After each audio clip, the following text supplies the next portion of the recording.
नारायण दादा आते ही सीधा अपने कमरे में चला गया। मैंने रूबी से कहा, दादा को खबर करो कि मैं उससे मिलना चाहता हूँ। उसने मेरे शिकार से कहा, दादा को जाके बोलो तुम्हारा मेहमान आया है। वो जो ही दरवाजे पर पहुंचा, नारायण के दोनों गार्ड्स या चमचे झपट कर उसकी राह में हायल हो गए।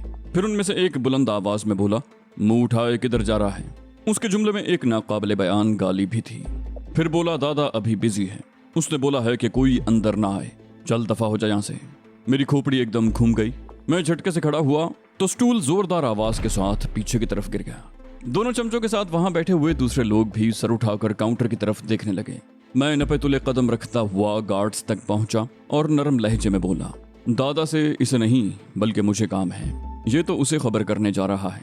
उनमें से एक मजे का खेज लहजे में बोला, तुम कौन सा सेठ बिरला हो, दादा के पास टाइम लेकर आना पड़ता है, अभी इधर से चलते फिरते नजर आओ।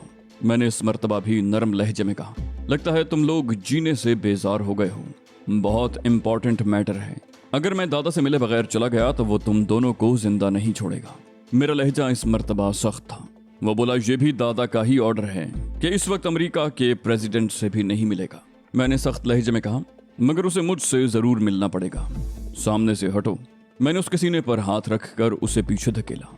ये देखकर लोग अपनी अपनी मेजों से उठने लगे। वो समझ गए थे कि अब यहाँ धमाचौकड़ी शुरू होने वाली है। रूबी चील की तरह झपटी और हम दोनों के दरमियान हायल होते हुए बोली, ए हम इधर कोई लफड़ा नहीं मांगता। फिर वो एक चमचे से मुखातिब हुई, तुझे क्या प्रॉब्लम है, इसे दादा से मिलना है तो मिलने दे। चमचा बोला, दादा किसी इंपॉर्टेंट फोन कॉल का वेट कर रहा है, उसको ऑर्डर है कि किसी को भी अंदर मत आने दो। मैंने तंजिया लहजे में कहा, और अगर कोई अंदर जाना चाहे तो तुम क्या करोगे। वो तज़हीक आमेज लहजे में बोला, हम क्या करेंगे रूबी डार्लिंग, इस मऊशे को बताओ कि हम क्या करते हैं ऐसे लोगों का। रूबी ने कहा, हमने बोला ना हम यहाँ कोई लफड़ा नहीं मांगता, अगर इसे रोक सकते हो तो ऐसे रोको कि दूसरों को पता न चले। उनमें से एक ने कहा, इसे हम ऐसे ही रोकेंगे। उसने फुर्ती से रिवॉल्वर निकाल लिया। फिर वो दुरुस्त लहजे में बोला, सीधी तरह यहाँ से चलते फिरते नजर आओ। अचानक उसकी नजर मेरे हमराही पर पड़ी तो वो तंजिया लहजे में बोला, ओए पिंटू तू लाया है इसे यहाँ। मैंने सर्द लहजे में कहा, ये मुझे क्या लाएगा, मैं खुद इसे यहाँ लेकर आया हूँ और अपने इस खिलौने को जेब में ही रखो तो अच्छा है, जिंदगी भर मैं इन्हीं खिलौनों से खेलता रहा हूँ। वो बोला, तो फिर तुम ये भी जानते होगे कि ये खिलौना मौत उगलता है। मैंने सख्त लहजे में कहा, अच्छा अब ये डायलॉग बंद करो। मैंने उछलकर एकदम उसका रिवॉल्वर वाला हाथ थाम लिया। मेरी गिरफ्त ज्यादा मजबूत नहीं थी, मगर शायद उसकी कलाई का जोड़ ही कमजोर था। कलाई पर हाथ डालते ही चटाख से उसकी हड्डी टूट गई। उसके मुंह से इतनी भयानक आवाज निकली कि लोग उठकर दरवाजे की तरफ भागने लगे। दूसरा गार्ड कुछ जानदार था। मेरी भरपूर राउंड किक सीने पर खाने के बावजूद वो सिर्फ लड़खड़ा कर रह गया। इससे पहले कि वो रिवॉल्वर निकालता, मैंने आगे बढ़कर दोनों हाथों से उसका सर पकड़ा और उसे रुकू की हालत में झुकाकर जोरदार अंदाज में अपने घुटने पर दे मारा। वो स्लो मोशन में चलने वाली तस्वीर की तरह लहराया और फर्श पर ढेर हो गया। इस कार्रवाई में बमुश्किल 1 मिनट लगा होगा। चीख पुकार और भगदड़ की आवाजें सुनकर नारायण दादा कमरे से निकल आया। वो गरज कर बोला, ये क्या हो रहा है। शख्सियत के ऐन मुताबिक उसकी आवाज भी गरजदार थी। मुझसे पहले रूबी चीख कर बोली, ये तुम्हारा दोनों बास्टर्ड फजूल में इससे झगड़ा किया। वैसे मेरा ख्याल है कि अब ये लोग तुम्हारी सेफ्टी नहीं कर सकता दादा। इस एक आदमी ने इन दोनों का स्टोरी एंड कर दिया। नारायण दादा ने पहले अपने दोनों सूरमाओं को देखा जिनकी हालत काबिल रहम थी। फिर उसने सरतपा मेरा जायजा लिया और करख्त लहजे में बोला, इधर किस वास्ते आया है, हमारे को नवा लगता है, वरना इधर आके लफड़ा वाला सुसाइड करने के वास्ते आता है। मैंने उसकी गरजदार आवाज और डील डोल से मरूब हुए बगैर कहा, मैं इस इलाके में पहली दफा आया हूँ दादा, तुमसे मिलना चाहता था। तुम्हारे ये दोनों मरियल सूरमा मुझे अंदर जाने से रोक रहे थे। मिलना तो मुझे तुमसे था और ये दोनों मुझे इस खिलौने से मारने की धमकियां दे रहे थे। मुझे उम्मीद नहीं थी कि इतने बड़े दादा के गार्ड इतने मरियल होंगे। दादा बोला, क्या डील करने का है। मैंने खालिस कारोबारी अंदाज में कहा, यहाँ खड़े खड़े तो डील नहीं हो सकती। वो अपने कमरे की तरफ मुड़ा, बोला, अंदर आ जाओ। फिर रूबी से मुखातिब हुआ, बोला, किसी से कहो इन दोनों कुत्तों को उठाकर बाहर फेंक दे, मुझे अब इनकी जरूरत नहीं है। उसका कमरा छोटा था मगर खूब आरास्ता था। वो रिवॉल्विंग चेयर पर जा बैठा और घड़ी देखते हुए बोला, मैं तुम्हें सिर्फ 15 मिनट दे सकता हूँ, अब जल्दी से काम की बात करो। मैंने बराह रास्त उसकी आंखों में आंखें डालकर कहा, मैंने सुना है कि तुम पैसे लेकर मर्डर भी करते हो और किडनैप भी। वो बोला, मैं हर वो काम करता हूँ जिसमें पैसा मिलने का चांस होता है। किसी को उठवाना है या मर्डर करना है। उसने यूं पूछा जैसे ठंडा पियोगे या गर्म। मैंने कहा, एक आदमी को ठिकाने लगाना है।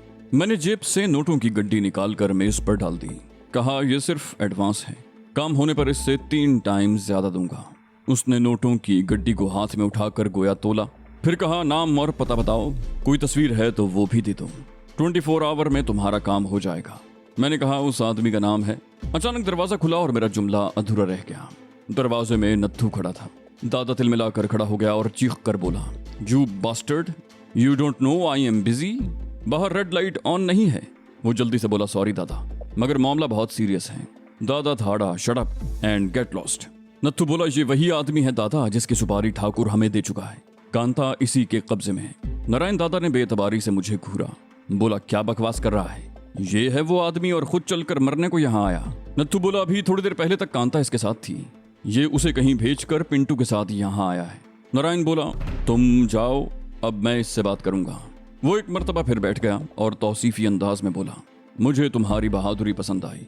मैं जीदार लोगों का कदरदान हूँ, मगर क्या करूं, ठाकुर से तुम्हारी मौत का सौदा कर चुका हूं। तुम्हें मारते हुए मुझे बहुत दुख होगा, मगर पहले तुम्हें कांता का पता बताना होगा। मैंने कहा, दादा मैं भी तो तुमसे एक डील कर रहा हूँ, मुझे और कांता को मार दो मगर मुझसे भी डील कर लो। दादा तंजिया अंदाज में हंसा, बोला, तुमने कभी किसी वकील को दोनों पार्टियों का केस लड़ते हुए देखा है? खैर बताओ कांता कहाँ है, ज्यादा टाइम बर्बाद मत करना, वरना पुलिस को पोस्टमार्टम में दुश्वारी होगी। तुम्हारे बदन के टुकड़े जमा करने में उन लोगों को घंटों लग जाएंगे। मैंने कहा, अच्छा ये ऊट पटांग बातें तो छोड़ दो। मैंने यूं कहा जैसे उसे किसी बच्चे की लाफ गुजाफ से ज्यादा अहमियत न दे रहा हूँ। मैंने कहा, मैं कांता को भी तुम्हारे हवाले कर दूंगा और मैं तो हूं ही तुम्हारे कब्जे में, मगर डील तो मुझसे करना ही पड़ेगी। मैं जानता हूं तुम एक बार जो काम करने का वादा कर लो उसे पूरा जरूर करते हो। मैंने उसे चढ़ाना चाहा, वरना मैंने तो अभी कुछ देर पहले उसका नाम सुना था। वो गुर्राया, बोला, टाइम किल मत करो, मुझे और भी बहुत जरूरी काम है। डील वील को भाड़ में झोंको और मुझे कांता का पता बताओ। मैंने कहा तो है कि मैं खुद कांता को तुम्हारे हवाले करूंगा, मगर ये डील तो तुम्हें करना ही पड़ेगी। वो झुंझुला कर बोला, और अगर मैं कहूं नहीं तो? मैंने इत्मीनान से नोटों की गड्डी उठाकर जेब में ठूंसी और बोला, ओके मैं फिर चलता हूँ। मैंने उठकर मुसाफे के लिए हाथ बढ़ाया। उसने जोरदार कहकहा लगाया और बोला, मेरे 2 आदमियों को जख्मी करके तुम समझ रहे हो कि तुम यहाँ से निकल जाओगे? वो दोनों तो 3rd रेट के बदमाश थे, मेरे खास आदमी देख लिए तो घिग्गी बंध जाएगी। उसने रिवॉल्विंग चेयर कुछ आगे खिसकाई और दायां हाथ टेबल के दाएं सिरे की तरफ बढ़ाने लगा। मैंने आगे बढ़कर उसके दोनों शाने थामे और फुर्ती से उसे पीछे धकेल दिया। फिर मैं खुद भी उसकी टेबल पर से उछलकर उस तक जा पहुंचा और उसकी गर्दन को पैर से दबाकर रिवॉल्वर निकाल लिया। मैंने तंजिया लहजे में कहा, कामरान को कत्ल कराना इतना आसान नहीं है दादा, उसके सर के तलबगार तो कई मुल्क हैं, तुम किस खेत की मूली हो? उसने बेनियाजी का मुजाहरा करना चाहा, बोला, तुम कामरान हो? मगर उसके लहजे से साफ मालूम हो रहा था कि वो खौफजदा हो गया है। मैंने कहा, हाँ मैं कामरान हूँ। उसने फिर बेनियाजी का मुजाहरा किया, बोला, वेरी गुड, इसका मतलब है कि आम के आम और गुठलियों के दाम? ठाकुर से पैसे अलग मिलेंगे और सरकार से इनाम अलग। तुम्हारी तो जिंदा या मुर्दा गिरफ्तारी पर सरकार ने 20 लाख रुपए का इनाम रखा है। मुझे महसूस हो रहा था कि उसका लहजा एतमाद से आ रही है। मैंने तंजिया लहजे में कहा, तो फिर ले लो ये इनाम। उसने शिकस्त खूरदा लहजे में कहा, तुम क्या समझते हो कि यहाँ से निकल जाओगे? मैंने कहा, मैं निकलूं या न निकलूं, मगर तुम इनाम वसूल करने के काबिल नहीं रहोगे। हाँ, अगर तुम्हारी बीवी है तो शायद उसे वो इनाम मिल जाए, वरना सरकार की शर्त तो यह है कि कामरान को जिंदा या मुर्दा गिरफ्तार करवाने पर इनाम मिलेगा। वो इनाम मिला भी तो तुम्हारे गैंग के उस आदमी को मिलेगा जो मुझे गिरफ्तार या कत्ल करेगा। उसकी कुर्सी उलटने से खासा शोर हुआ। कमरे में किसी भी लम्हे कोई भी आ सकता था। मैंने उसके कान पकड़कर घसीटा, दोनों हाथ सर पर रखने का हुक्म दिया। फिर मैंने उसकी गर्दन पकड़कर दरवाजे की तरफ धकेला और न सिर्फ दरवाजा बोल्ट कर दिया बल्कि अंदर से लॉक भी कर दिया। फिर मैंने बहुत फुर्ती से उसकी तलाशी ली। उसकी जेब से सिग का इंतहाई कीमती 38 बोर का रिवॉल्वर बरामद हुआ। मैंने तंजिया लहजे में कहा, जब मौत सर पर मंडलाती है नारायण, तो कोई भी रिवॉल्वर चाहे 10 लाख का हो या 10 रुपए का, जान नहीं बचा सकता। वो संभल कर बोला, सुनो कामरान, मुझसे एक डील कर लो। मैंने कहा, नहीं दादा, अब डील का वक्त गुजर गया, इससे पहले मैं भी तो यही कह रहा था। वो बोला, पहले तो मेरी बात तो सुन लो। उसका लहजा हैरत अंगेज तौर पर पुरसुकून था। उसने कहा, साइलेंसर समेत इस रिवॉल्वर की कीमत 1.5 लाख रुपए है, इंडियन करेंसी। मेरी तरफ से ये रिवॉल्वर तुम ले लो। मैं तंजिया अंदाज में हंसा, कहा, वाह दादा, क्या जहन पाया है। अरे तुम्हारी मौत के बाद ये रिवॉल्वर तो वैसे भी मेरा हो जाएगा। वो तहक्कुमाना लहजे में बोला, पूरी बात सुनने से पहले बीच में मत बोला करो। वो शायद भूल गया था कि इस वक्त वो मेरे रहमो करम पर है।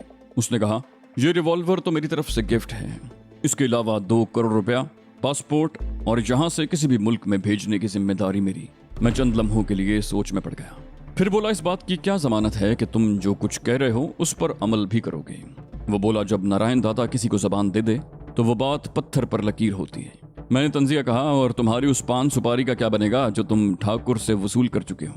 वो बोला, उसका पैसा उसे वापस कर दूंगा, और ऐसा मेरी जिंदगी में पहली मर्तबा होगा। नारायण ने आज तक किसी की सुपारी लौटाई नहीं है। ये मत समझना कि मैं जान के खौफ से ऐसा कर रहा हूँ। तुम बहुत जीदार आदमी हो और मैं हमेशा बहादुर और जीदार लोगों की कदर करता हूँ। अगर तुम समझते हो कि मैं जान बचाने के लिए ऐसा कर रहा हूँ तो इसी रिवॉल्वर पर साइलेंसर फिट करो और सारी गोलियां मेरे सीने में उतार दो। उसने दराज खोली और रिवॉल्वर का साइलेंसर निकाल कर मेरे सामने डाल दिया।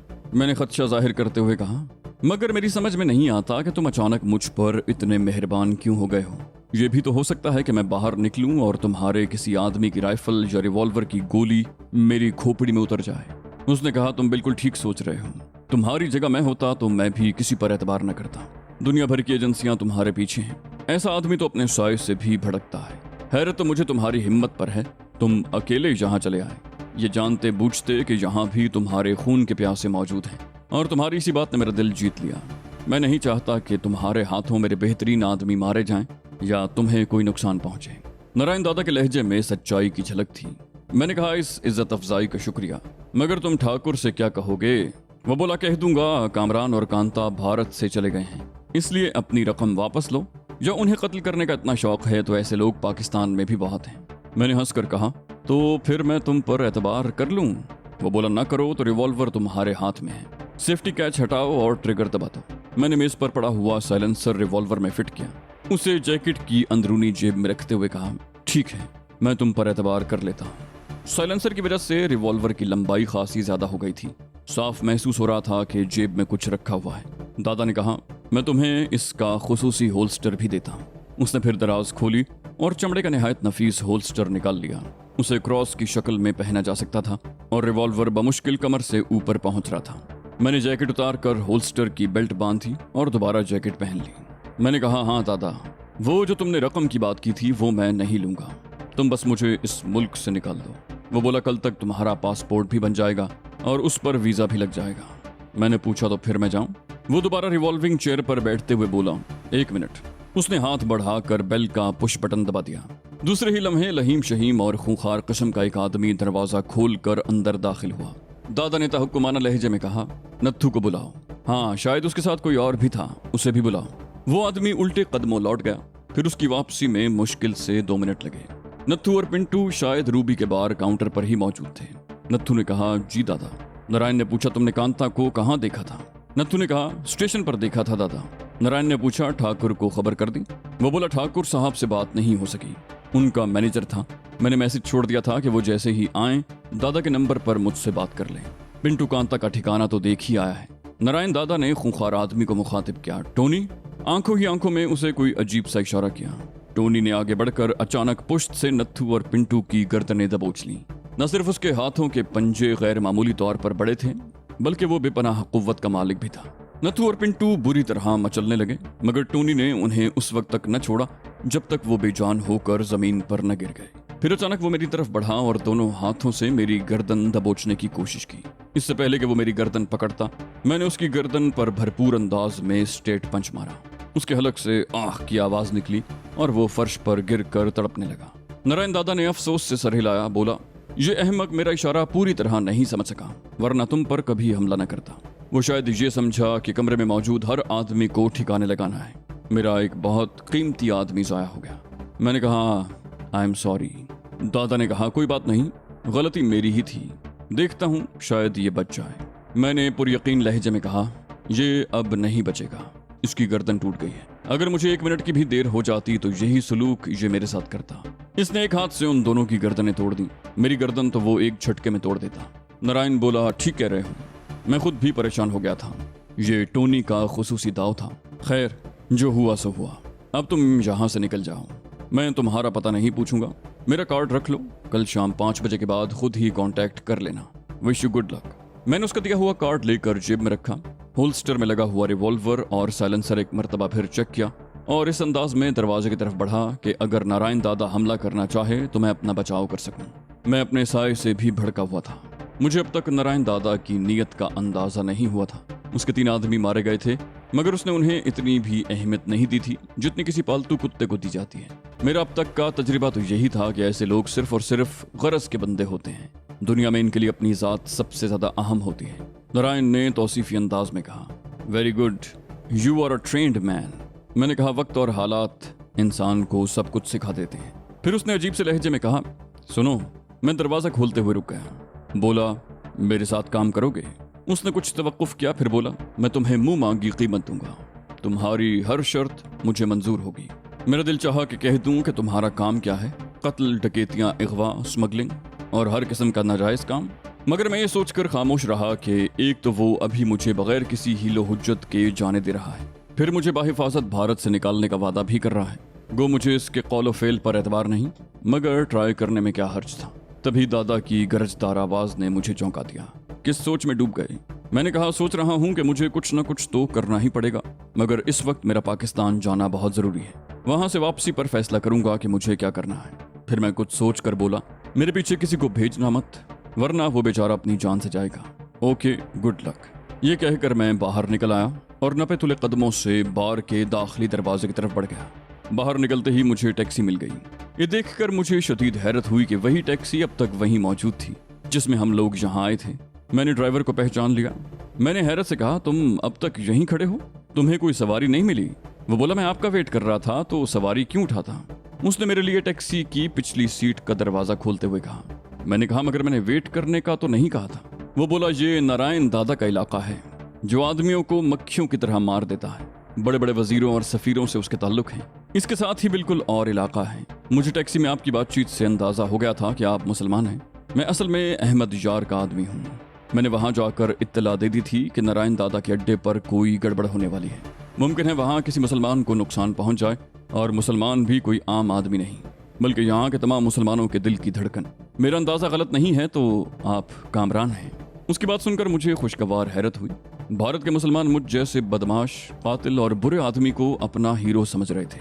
अगर वो शायद कुरून वुस्ता के मुसलमानों की तरह मुझे पारसा और 5 वक्त नमाजी भी समझते होंगे, लेकिन इन मासूम और कुचले हुए लोगों को क्या मालूम था कि जिस कामरान को वो अपना हीरो समझ रहे हैं वो न सिर्फ 5 शरई उजूब रखता है, बल्कि बाज़ औक़ात इंसानियत के दर्जे से भी गिर जाता है।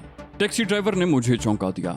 इस सोच में डूब गए साहब, मैं अल्लाह की कसम खाकर कहता हूँ कि मुझसे आपको कोई नुकसान नहीं पहुँचेगा।